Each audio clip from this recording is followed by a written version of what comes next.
I guess you could take a shot of me arriving here in my vehicle. And I'll introduce myself in the building. I'm Walt Breitinger, and do you think this is picking up any of this audio? Mm-hmm. I'm Walt Breitinger, and I am referred to as the managing member of One Center Street LLC. We're the new owners of this building as of October, about 2.5 years ago. This October will be our 3rd anniversary. The official address is 1150 West Lincoln Way. However, we're on the corner of Center Street and Lincoln Way, so the address in the courthouse records is 1 Center Street, hence the name of our ownership organization. We often refer to this as the west entrance that will be entering into the Valpo Technique.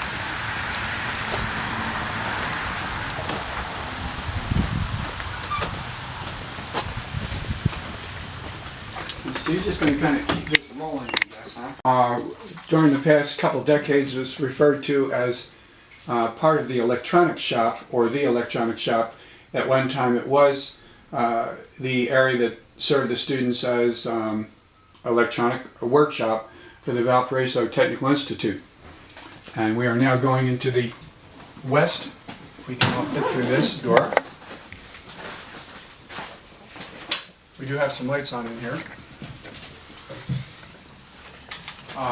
This room, believe it or not, has been cleaned out to a large extent. There was somewhere in the neighborhood of twice as much material in the room when I took over and when we began trying to clean up. Most recently, maybe the past 20 years, Brian has used this as his electronics workshop for a company called IEMC, Industrial Electronics Maintenance Corporation. And he used these workbenches. Prior to his occupancy, these workbenches were student workstations for designing radios and doing electronic experiments and studying electronics and technology for their education in what was then the Valparaiso Technical Institute. While we're down here, I'd like to draw attention to these huge beams. It's one of the features that make this building one of the strongest, if not the strongest left manufacturing centers in Valparaiso. We believe they are in very good condition, no termites, so that the building is extremely strong and sound structurally. However, there are many other problems, as you'll be soon experiencing. Rick just panned across some new electrical panel installed by Rich Herr, and Rich has done an enormous amount of electrical refurbishing, removing old wires and replacing them with code grounded wires throughout the ceiling of this ground floor and throughout the main floor. It's been possibly one of our largest investments since we've taken the building over. Most people don't see it or recognize the importance of it, but it's mainly for safety and so we can accommodate future tenants. I'm going to guess that we have spent somewhere in the neighborhood of $50,000 on electrical upgrades during the past 2.5 years. Yep, rolling. I would like to note that there is no water in this basement.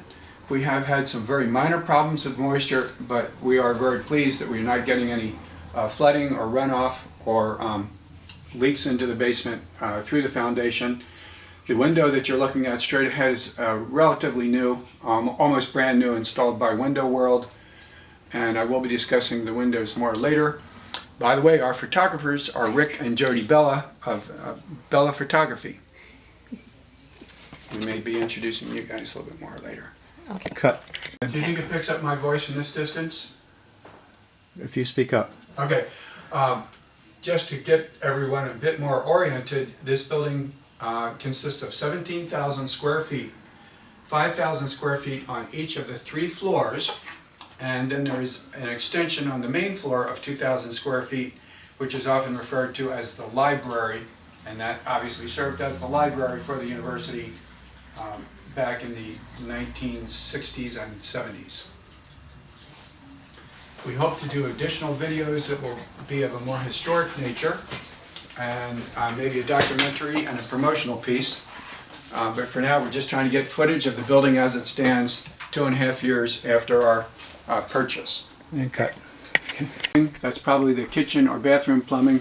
that Rick is currently photographing. And then we do have some plumbing downstairs. For example, this sink, which is slightly too... Yeah, we do have some plumbing downstairs, including this sink with hot and cold water. This is the only hot water heater at this end of the building that serves this sink and the apartment upstairs for Rose's shower, bathroom, and kitchen.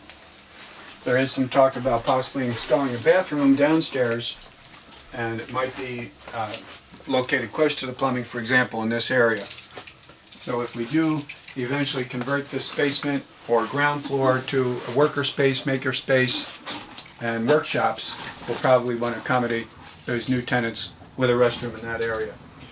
This room was also occupied by Bryant and his business.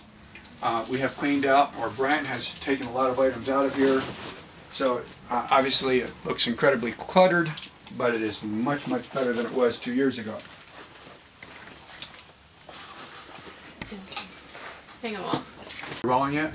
Yep. Yep. Some of the items that you're looking at right now may have historic value.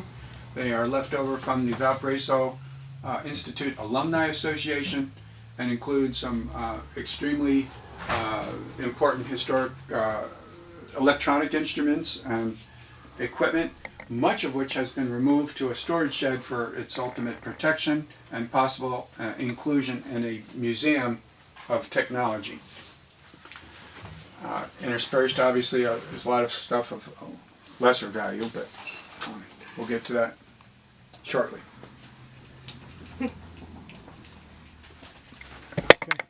We're in the same room on the south side of the building, facing toward the south.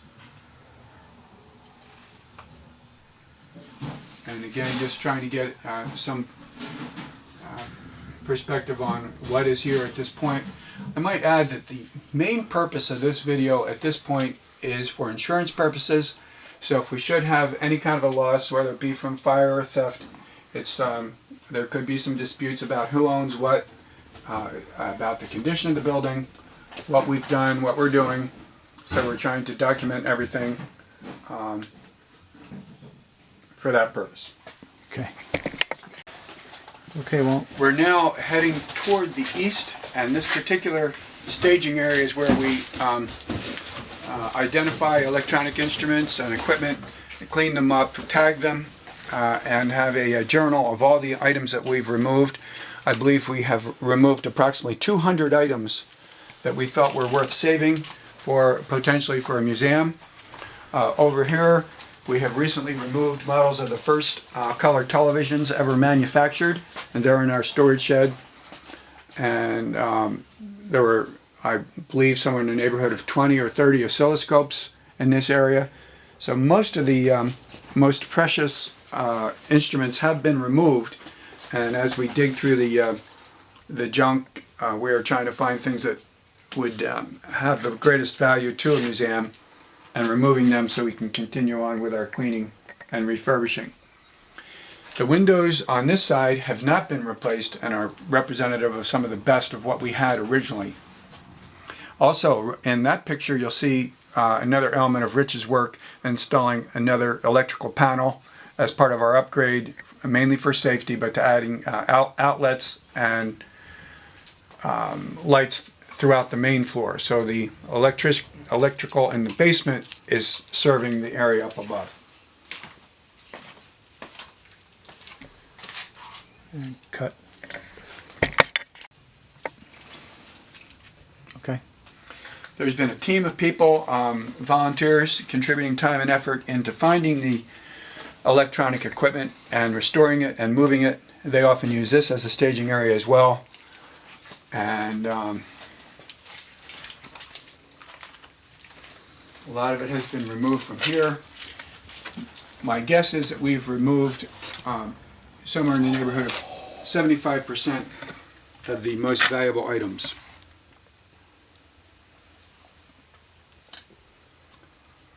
It's not clear who owns all this. For the most part, I believe it's owned by Bryant Mytol, my partner. He was a graduate of the school, and some of the material here was stored as a result of the Alumni Association buildings being torn down and he saved some of the material from going into a dumpster. There's a lot of artwork in the building because many of the areas were used as studios for artists of various types years ago. Rolling now. Okay, so there we have an opportunity to take an easy comparison of two small windows from the ground floor. I will be addressing the windows more later, but here we have one old and one new of the smallest size. Altogether there were 4 size windows installed. These are the smallest of these different choices. And Okay, now we've entered the next room toward the east, and this is part of what I often refer to as the wood shop. My friend and partner Bryant did a lot of woodworking, wood carving. He had a lot of wood lathes and very valuable large saws of many types. Most of them have been removed to his home. He just built a new garage primarily for the purpose of moving a lot of this equipment out of here. And this is what's left so far of the wood shop.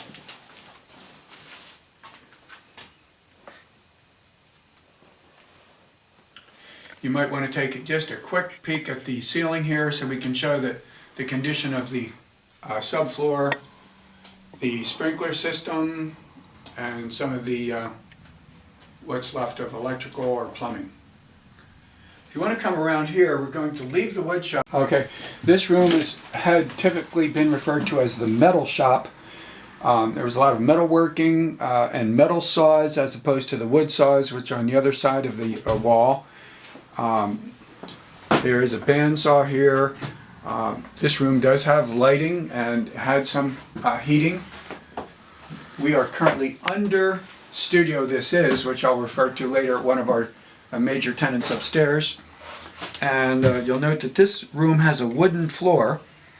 I was told the purpose of that was that if people are doing metalworking and drop expensive tools or bits, rather than hitting concrete and becoming dulled or broken, the wood floor was safer and more comfortable to work on for that purpose. I think that's a drill press. Unfortunately, I don't know the names of all the tools that Brian had in here. we're rolling. Okay, now we've returned to woodworking area, and this was Brian's main table where he did most of his woodworking as opposed to the electronic shop, which he used at the far west end of the building. Now we're in the east end of the building, and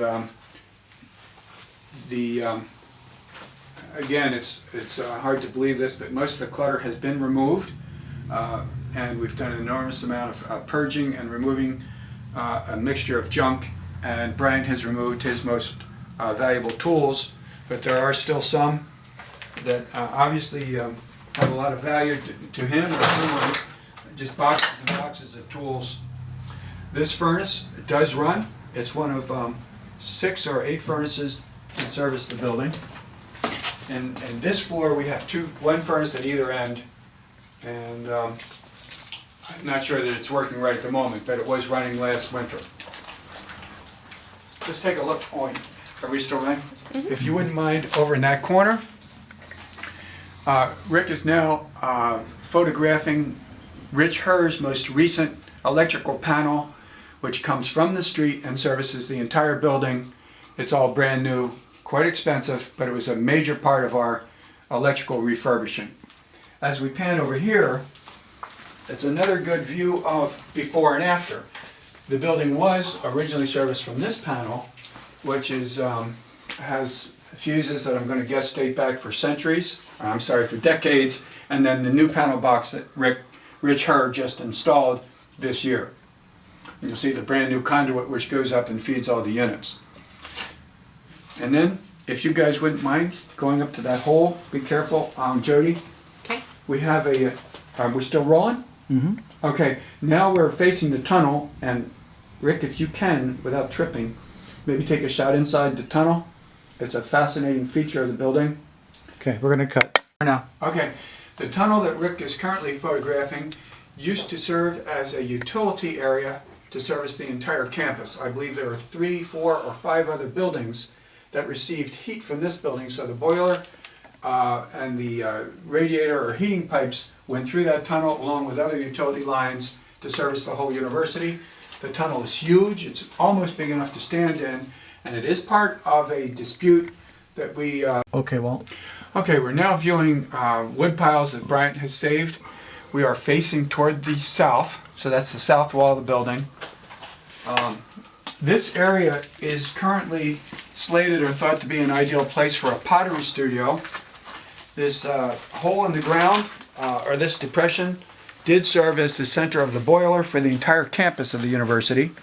And as a result, the depression could be used if we did have a pottery studio to collect some of the waste from the pottery studio.